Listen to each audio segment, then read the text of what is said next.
Les histoires racontent qu'il y a longtemps, dans un royaume très lointain, il n'y avait pas un roi, mais un empereur, qui, comme nous le savons tous, est bien plus qu'un simple roi.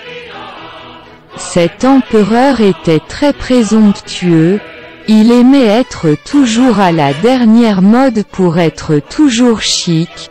Ceux qui sont chics sont toujours dans les dernières modes. Coutumes et usages que d'autres disent. Par exemple, il est à la mode de porter un chapeau. Les gens qui sont chics achètent immédiatement un chapeau, ce qui est à la mode de porter une cape.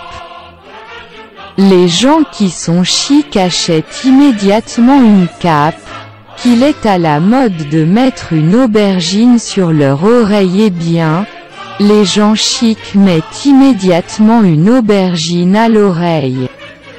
Eh bien, suivant ce mode de vie, l'empereur et tout l'entourage du palais ont toujours voulu être au courant des coutumes, car tout le monde dans le palais voulait imiter l'empereur et être aussi élégant, moderne et chic que lui. Bien sûr, l'empereur, qui est bien plus qu'un roi, devait simplement être meilleur que n'importe lequel de ses sujets. Quand il est devenu à la mode de porter une fleur sur le revers de la veste ou de la chemise, l'empereur a apporté la plus belle et la plus grande fleur jamais vue. Il a envoyé ses pages dans tout le royaume à la recherche de la fleur que personne d'autre n'avait. Lorsque le port d'une perruque est devenu à la mode, l'empereur portait non seulement une, mais deux des perruques les plus belles et les plus brillantes que quiconque ait jamais vues.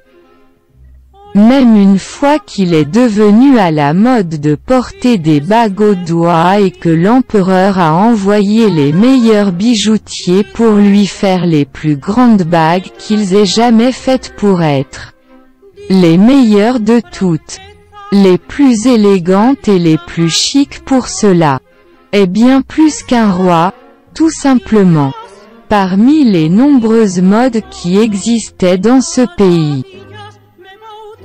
Il est dommage que la lecture ne soit jamais devenue à la mode, car en lisant beaucoup de choses s'apprennent et je dis cela, car si elles avaient lu, ce qui se serait passé ne serait pas arrivé.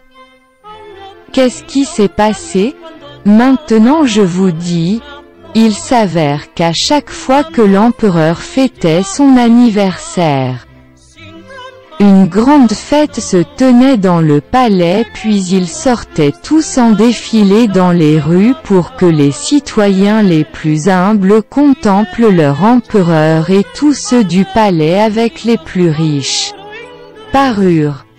Ils avaient, suivant cette coutume, tout le monde voulait être le mieux habillé et le plus chic possible.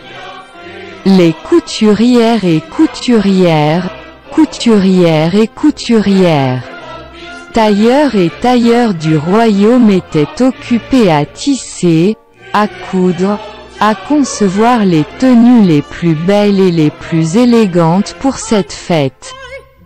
Bien sûr, tout le monde leur a demandé d'être très prudents pour dire à quiconque quel costume, quelle robe ou quelle cape ils fabriquaient. Car tout le monde dans le palais voulait être le plus chic et le plus innovant. Bien sûr, l'empereur, qui est bien plus qu'un roi, devait simplement être le meilleur des meilleurs. Le plus des masses et le plus chic de tous les chics. Cette année-là, l'empereur était désespéré avec ses conseillers, il en avait 3, l'un le plus âgé qui consultait tout, un autre le milieu qui consultait presque tout et un autre le petit qui ne consultait que peu de choses. Eh bien, Il était désespéré parce que tous les modèles de costumes, capes, leggings, chemises qu'il lui montrait ne le convainquaient pas, mais rien.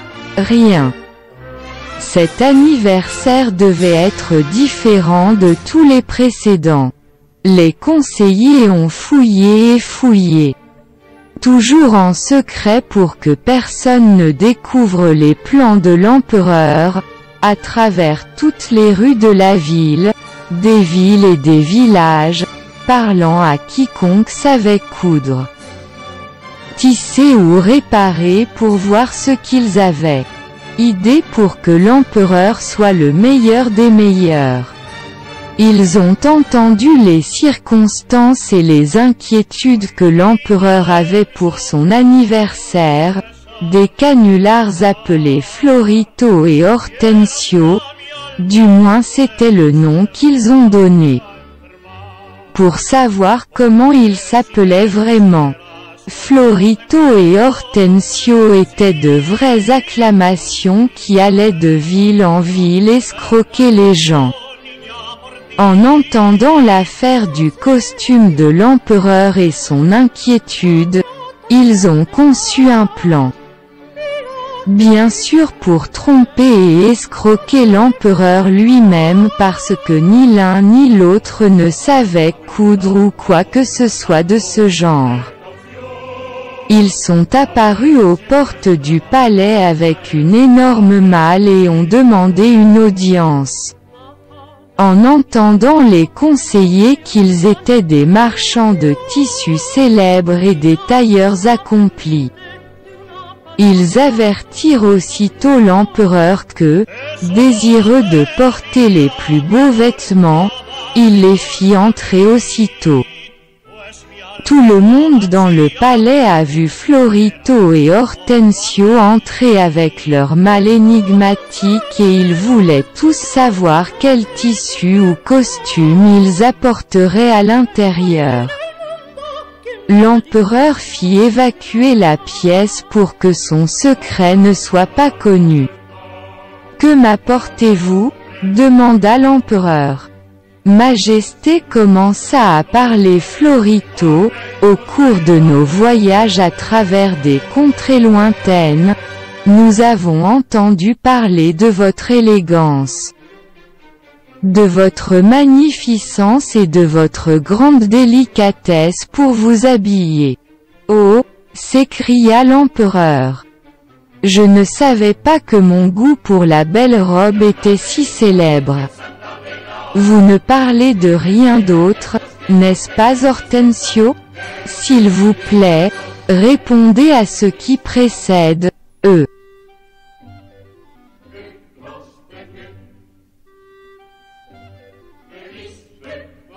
Est-ce le discours de tous les royaumes, dans le pays au-delà, dans le royaume plus loin ici, même dans la lointaine Tchourilandia, vous faites l'envie de tous les monarques, comtes, ducs et marquis. Oh, dit l'empereur avec étonnement, en voyageant à travers ces mondes. Nous avons appris votre célèbre anniversaire et à quel point les motifs que votre cour et vous-même portez à ces occasions sont élégants et spectaculaires, lui dit Florito. L'empereur grandit alors. Que ces deux-là parlaient et louaient sa vanité. Connaissant votre habitude de toujours avoir l'air impeccable, Florito continua de parler, nous vous apportons quelque chose que personne n'a jamais vu dans aucun royaume sauf celui d'où nous apportons ces tissus qui vous donneront l'air de n'avoir jamais vu la majesté. N'est-ce pas Hortensio? S'il vous plaît, quel tissu? Quel tissu apportons-nous dans cette malle? Dit Hortensio très fier. Florito fit le mouvement pour ouvrir le coffre mais le referma rapidement. L'empereur avait déjà ouvert les yeux pour explorer les merveilles que ces marchands lui apportaient, mais quand il vit comment il refermait le coffre, il fut agacé. Mais voyons voir, dit l'empereur un peu offensé par l'attitude des soi-disant tailleurs, mais quelle expérience avez-vous? Florito a commencé à parler. L'expérience? Vous nous interrogez sur notre expérience? Oui, dit l'empereur, je vous interroge sur votre expérience. Avez-vous, cher monarque, entendu parler de la reine de Saba? Lui a demandé Florito. Eh bien non, répondit l'empereur. Les conseillers avaient l'air perplexes lorsqu'ils ont entendu ce nom, ils ne connaissaient pas non plus cette reine. Dites-lui, Hortensio, ce que la reine de Saba pensait de notre travail. La reine de Saba, quel costume, votre majesté, quel costume avons-nous fait pour elle, certains, s'il vous plaît, et puis ceux. Oh comment le costume s'est avéré, enchanté, en chanson. Connaissez-vous le roi Salomon? Florito a continué à parler. Non. Je ne sais pas non plus celui-là, dit l'empereur et regarda ses conseillers qui lui donnèrent la tête pour voir si ce nom leur était familier. Dites-lui. Dites à Hortensio ce que le roi Salomon pensait de notre travail.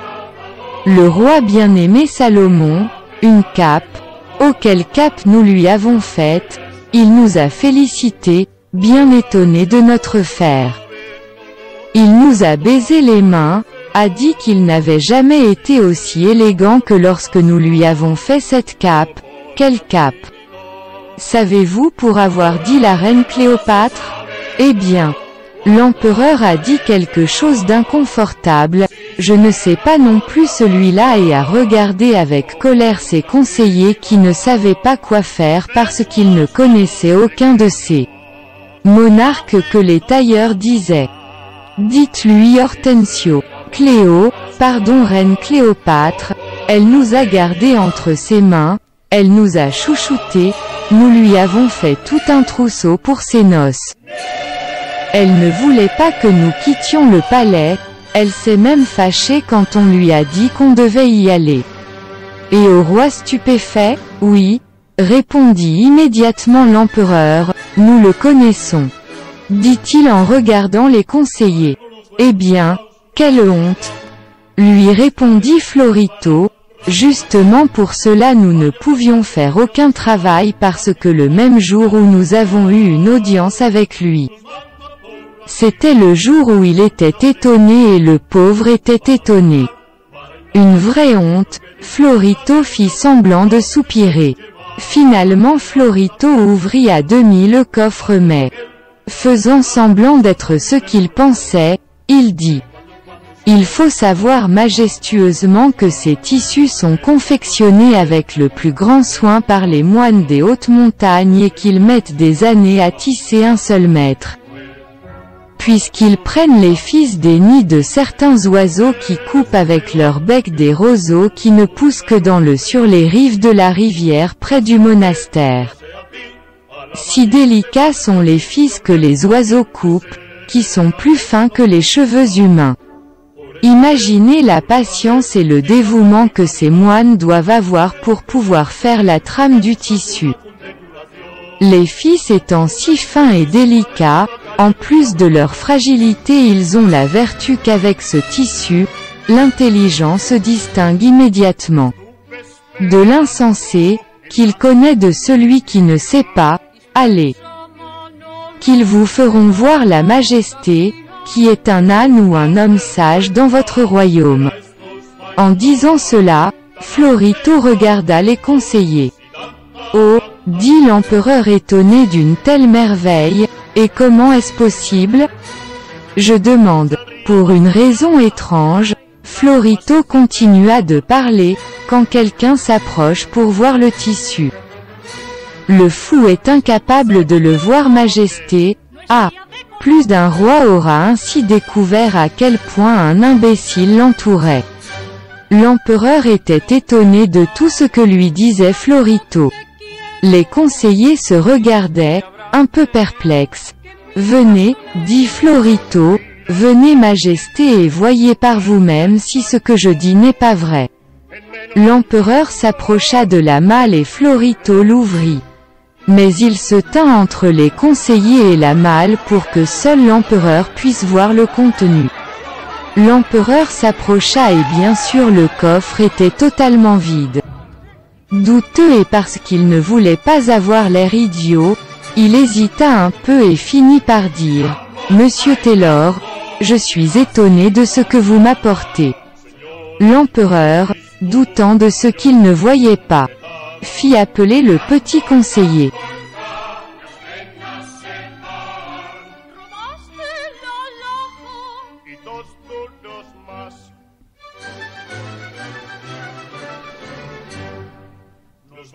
Eh bien, a demandé l'empereur. Le petit conseiller n'a rien vu, mais comme il ne voulait pas avoir l'air idiot, il s'est exclamé « Magnifique, c'est le plus beau tissu que j'ai jamais vu. » « Viens ici, dit-il en désignant le conseiller moyen.